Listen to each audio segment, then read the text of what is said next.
재판관은 헌법과 법률에 의하여 양심에 따라 독립하여 심판한다. 재판관은 정당에 가입하거나 정치에 관여할 수 없다. 헌법재판소법에 명시된 재판관의 독립과 정치 관여 금지 조항입니다.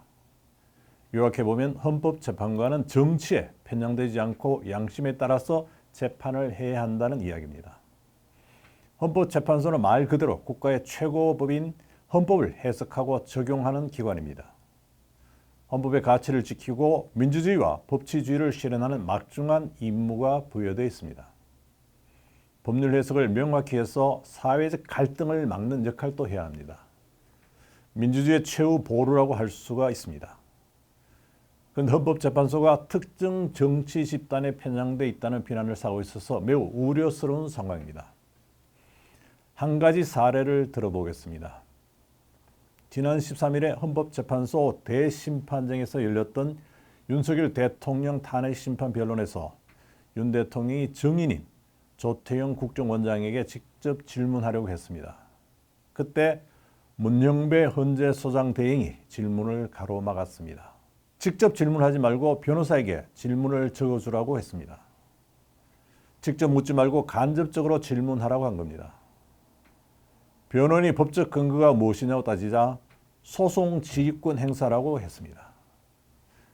그런데 이미 언론에 많이 보도됐습니다만 이재명 민주당 대표의 공직선거법 위반 1심 재판에서는 이 대표에게 질문권이 주어졌습니다. 이 대표는 증인으로 나선 성남시 공무원들 대상으로 국토부와 주고받은 공문에 대해서 끈질기게 질문 공세를 폈습니다. 자신의 혐의를 벗기 위해서였습니다. 그러면 형사소송법에는 어떻게 되어 있을까요? 피고인에게 질문을 할 수 있도록 되어 있습니다. 어떻게 보면 사건 내용을 너무도 잘 아는 당사자가 직접 신문하는 것이 실체적 진실을 규명하는 데 도움이 된다고 판단한 때문으로 보입니다. 탄핵 심판도 형사소송법을 준용하도록 되어 있습니다. 윤 대통령이 직접 신문한다고 해서 사실이 왜곡되기는 어렵다고 생각합니다. 재판관들이 모두 지켜보고 판단할 것이기 때문입니다. 단지 3심제가 아니라 단심제인 헌법재판소가 재판을 객관적으로 진행하고 있다는 인식을 국민들에게 심어주기 위해서도 직접 신문 기회를 주는 것이 맞지 않았나 하는 생각입니다. 헌법재판관을 지낸 한 변호사에게 헌법재판소는 원래 변론을 이렇게 진행하는지 물어보았습니다.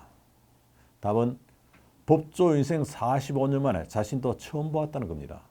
당사자에게 증인신문 권리를 보장해 주되 중언부언하거나 증인을 윽박지르는 등 재판 질서를 어지럽히면 소송 지휘권을 발동해서 제지한다고 했습니다. 이렇게 문제가 발생할 때 발동하는 것이 소송 지휘권이라고 했습니다. 원천적으로 질문 권리를 박탈한 것은 적절치 않다는 견해였습니다. 절차적 정당성을 훼손했다는 것입니다. 공연히 오해만 사고 말았습니다. 또 재판관들의 정치 편향성에 대한 헌법재판소의 대응이 논란을 부르고 있습니다. 보수 진영이 열고 있는 대규모 야외 집회에 단골 메뉴로 등장하는 것이 재판관들의 편향성입니다. 일타강사 전한길 씨는 재판관 이름을 하나하나 호명하면서 재판 기피 신청을 하거나 사임하라고 압박하고 있습니다. 바로 이해 충돌이 일어나고 있다는 겁니다. 문영배, 이미서, 정정미, 정계선, 양은혁 과연 믿을 수가 있겠습니까? 반드시 기억하고 절대로 이들에 의해서 우리 대통령이 탄핵 심판될 수는 절대로 반망해서는 안 될 것입니다. 이에 대해서 헌법재판소는 법과 양심에 따라서 재판을 하기 때문에 문제가 없다는 입장을 밝혔습니다. 하지만 국민들이 이 말을 믿지 않는다는 게 문제입니다. 이미 재판 분석을 통해서 우리법연구회와 국제법연구회 소속 재판관들의 판결이 하나로 수렴되는 현상이 있다고 여권에서는 주장하고 있습니다. 부장판사 출신인 국민의힘 장동혁 의원은 법과 양심에 따라 재판할 것이니 입 다물고 있으라고 한다면 법관의 재척, 회피 그리고 기피가 왜 필요합니까? 라고 묻고 있습니다. 아무리 법과 양심에 따른다고 해도 제3자 입장에서 재판부가 객관성을 해칠 수 있다는 의심을 받게 되면 적절한 조치가 있어야 한다는 주장입니다. 이런 가운데 국가인권위원회가 최근 윤석열 대통령 탄핵 심판에서 헌재가 피청구인의 방어권을 보장해야 한다는 권고 의견을 냈습니다. 인권위원회는 형사소송에 준하는 엄격한 증거조사를 실시하는 등 적법 절차 원칙을 준수하고 사실 인정과 법리 적용을 거르치는 일이 없도록 충실하게 심리해야 한다는 의견을 냈습니다. 박근혜 전 대통령 탄핵 심판의 잘못을 되풀이하지 말아야 한다는 취지의 의견을 낸 겁니다. 박 전 대통령의 탄핵소추 사유 가운데 상당 부분이 형사재판에서 무죄로 판결을 받은 만큼 윤 대통령 탄핵 심판도 오판이 없도록 신중하게 진행해야 한다는 취지로 봅니다. 그동안에는 사법의 정찰을 우려하는 목소리가 그다지 크지는 않았습니다. 하지만 이번 윤 대통령 탄핵 사태를 겪으면서 보수 결집 현상이 일어나고 있는데요. 사법의 정치화가 심각하다는 여론이 일정 부분 영향을 미치고 있는 것으로 보입니다. 따라서 우리 민주주의의 최후 보루인 헌법재판소는 국민들의 신뢰를 지킬 수 있도록 엄정한 법 적용과 함께 형평성을 잃지 않도록 해야 할 것입니다. 자신을 추천한 정파나 이해관계에 휘둘리지 않고 국민들이 신뢰의 끈을 놓지 않도록 공평무사하게 재판을 진행해야 합니다. 헌재 신뢰가 무너지면 국가적 위기를 부를 수가 있습니다. 특히 반반으로 갈린 여론을 감안하면 어떤 결론이 내려져도 반대쪽이 수긍할 수 있도록 추상 같은 판결을 해야 할 것입니다. 초대 헌법재판연구원장을 지내고 또 국내 최고 헌법전문가로 꼽히고 있죠. 경희대학교 허영석자 교수는 이번 윤 대통령 탄핵 재판과 관련해서 헌법재판소가 10가지를 위법하고 있다며 비판하고 나섰습니다. 그는 탄핵 심판 과정이 위법하고 불공정하게 진행될 경우에 어떤 결과를 내놓더라도 국민이 받아들이기 어려울 수 있다고 경고했습니다.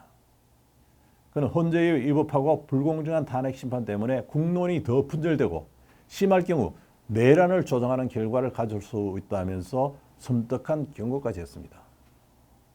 여기서 옛날 중국 고사 하나를 소개하겠습니다. 춘추 시대 때였습니다. 왕이 철학자인 노자를 찾아서 최고 재판관 자리를 맡아달라고 부탁을 했습니다. 그러자 노자가 한마디 했습니다. 내가 재판관이 되면 하루밖에 있지 못할 것입니다. 왕은 그래도 맡아달라고 강권을 했습니다. 다음날 아침에 노자는 물소를 타고 입국했습니다. 마침 임금과 절친한 사이인 중국 최고 부잣집에 들어가서 물건을 훔친 도둑이 재판에 넘겨졌습니다. 노자는 도둑의 이야기를 들은 뒤 판결을 했습니다. 물건을 훔친 도둑과 주인 모두 징역 6개월에 처한다. 그러자 부자가 반발했습니다. 물건을 잃은 내가 왜 도둑과 같은 처벌을 받아야 합니까? 노자가 이유를 밝혔습니다. 당신이 너무 많은 재물을 끌고 모으는 바람에 이렇게 도둑이 생긴 것이니 도둑은 종범이고 당신이 주범이요. 왕은 자신이 최고 재판관에 청구한 만큼 노자가 왕의 입장을 고려해서 판결해 줄 것을 기대했지만 전혀 딴판의 판결이 나온 겁니다. 화가 난 왕은 노자를 파직해 버렸습니다. 노자는 타고 온 물소를 되돌려서 유유히 떠나갔다고 합니다. 여기에서 노자의 재판 고사를 전해드린 것은 헌법재판관들이 자신을 추천한 집단이나 이념에 치우쳐서 재판을 하면 헌재가 정치 쇼윈도우라는 비난과 함께 판결 불복 사태를 부를 수도 있다는 우려 때문입니다.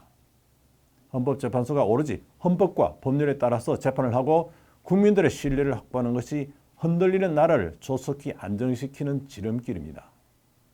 판결 반대쪽에 서 있을 절반의 국민들도 수긍할 수 있도록 절차적 공정성과 정의를 지키는 것이 너무도 중요합니다. 설설설이었습니다.